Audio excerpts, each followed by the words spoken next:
make some whole wheat bread. Whole wheat bread is very healthy and very delicious.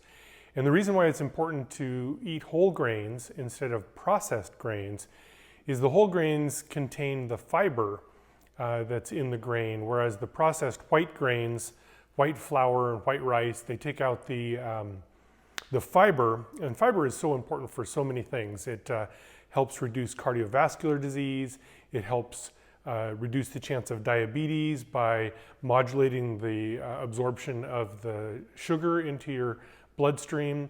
It decreases the risk of cancer, such as colon cancer and various other types of cancer, keeps you regular. So it's lots of good things about fiber. And so it's important not to eat processed foods where they remove the fiber. So I try to eat only whole wheat bread. And so, but of course, white bread is sometimes a little tastier and rises a little better. So I like to use this white whole wheat, as they call it. And this is from Wheat, Montana, and it's Prairie Gold. I get it in 25 or 50 pound bags. And these are the wheat berries. And the wheat berries, as I've mentioned before, contain all the nutrients.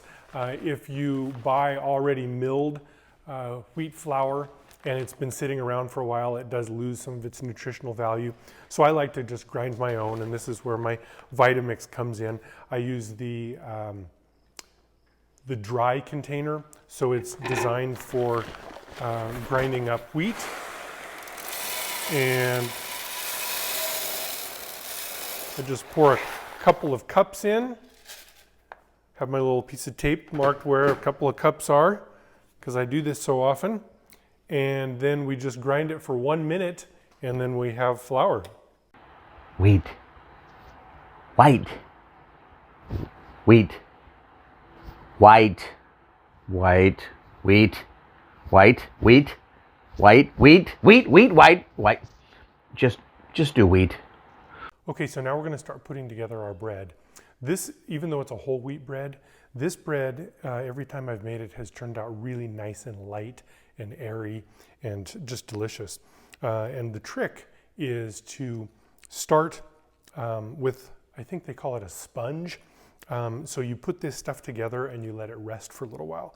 So what that includes is it includes 3.5 cups of our flour. Okay, and then 4 teaspoons of rapid rise yeast.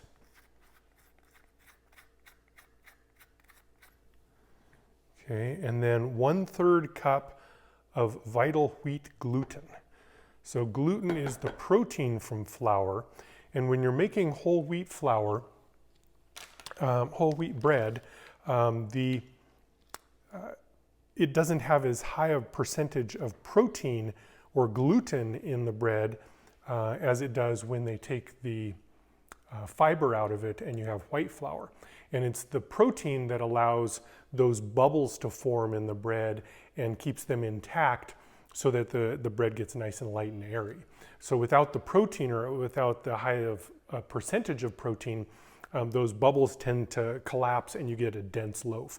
So by adding some of that protein back in the way of gluten, which this happens to be Bob's Red Mill, vital wheat gluten, then you can increase that concentration of protein and allow your bread to be lighter and airier. So we're going to mix these first 3 ingredients together,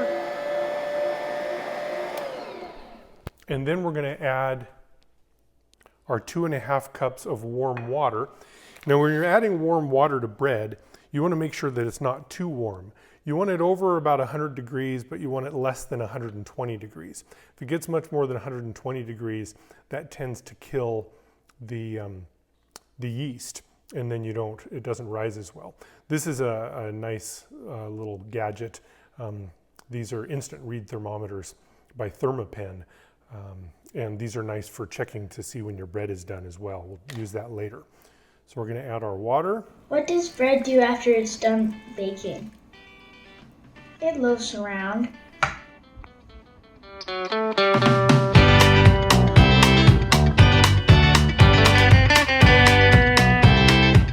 So I don't want you to feel like you can't make this bread if you don't grind your own wheat.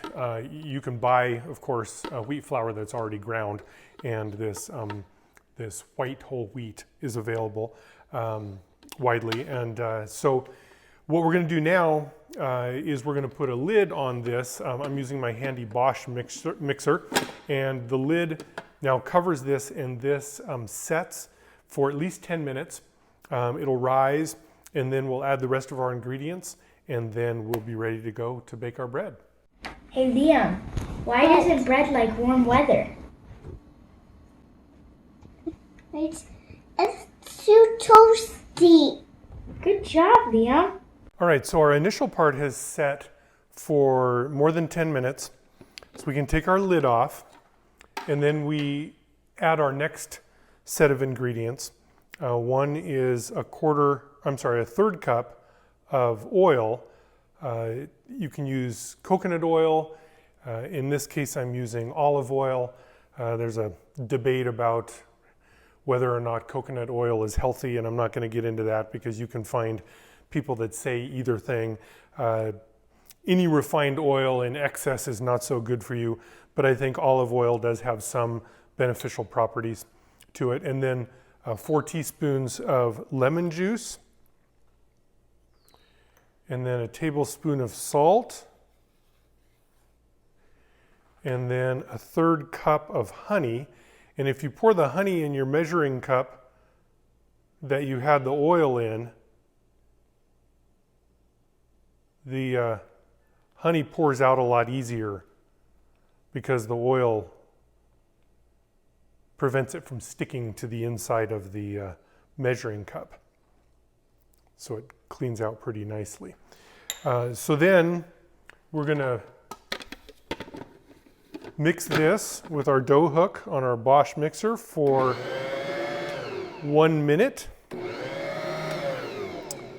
And then next we add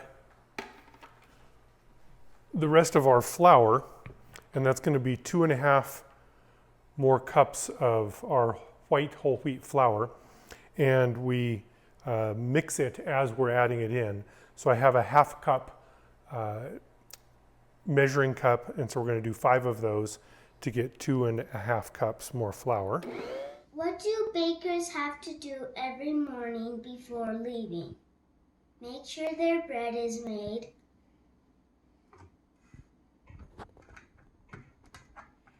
And then what we're going to do is we're going to mix this for 10 to 15 minutes. And the idea is to what they call develop the gluten. And that's so that it'll rise nicely. You want to keep beating it until it starts pulling away from the edges and it develops a kind of soft quality to it instead of being sticky. But it takes a good 10 to 15 minutes. So we'll let that go. What do people drink at bakeries? Baking soda.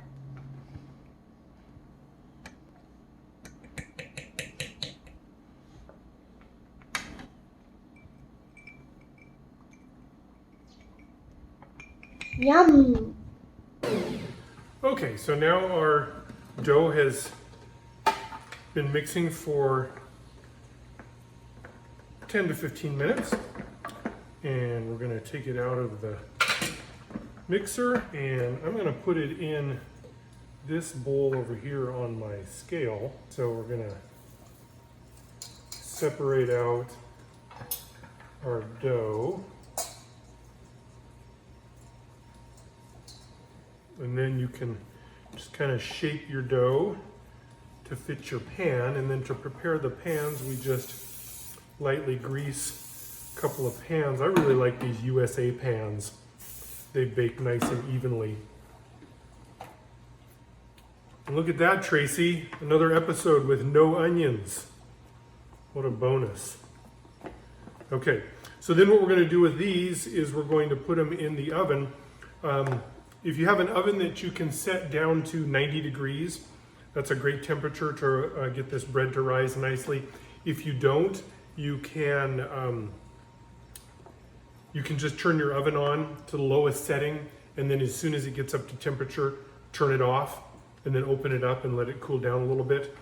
But we're going to take these and put them in to our 90-degree oven and let them rise.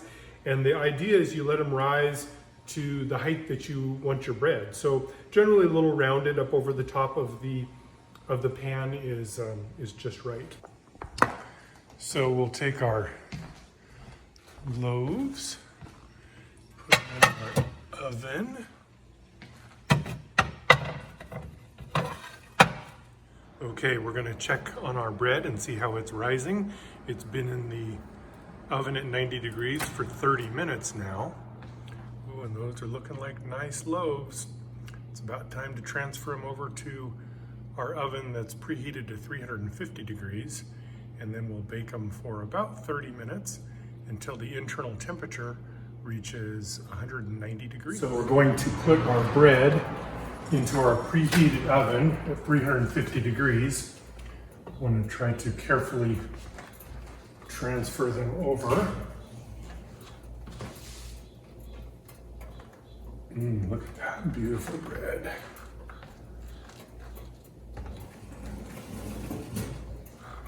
Okay, get them in there. And then we're going to set the timer for about 30 minutes. And we're going to check the internal temperature on the bread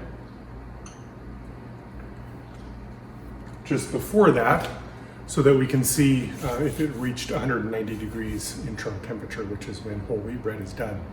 And success.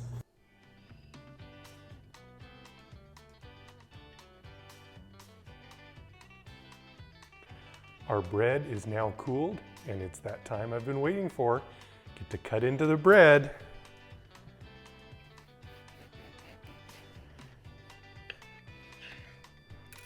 Look at that. Nice and soft and airy, and boy, it's a little more work to make your own bread than it is to go to the store and buy bread, but it's healthy and it is delicious and worth it.